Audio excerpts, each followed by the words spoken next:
Hi friends, ಹೇಗಿದ್ದೀರಾ ಎಲ್ಲರೂ? ನಾನಿದೆ ಮೊದಲಾಗಿ ವಾಯ್ಸ್ ಓವರ್ ಕೊಡ್ತಾ ಇರೋದು ಫೇಸ್ಬುಕ್ಕಲ್ಲಿ.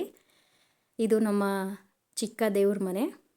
ನಾನು ಆದಷ್ಟು ಎಷ್ಟು ಸಿಂಪಲ್ ಆಗುತ್ತೋ ಅಷ್ಟು ಸಿಂಪಲಾಗೆ ಪೂಜೆ ಮಾಡೋದು, ಮತ್ತು ಅಲ್ಲಿರೋ ಐಟಮ್ಸ್ಗಳು ಕೂಡ ಸಿಂಪಲಾಗೆ ಇಟ್ಕೊಳ್ತೀನಿ. ನಾವು ಒಂದು ವರ್ಷ ತುಂಬೋ ತನಕ ಕಳಸ ಇಡಬಾರ್ದು.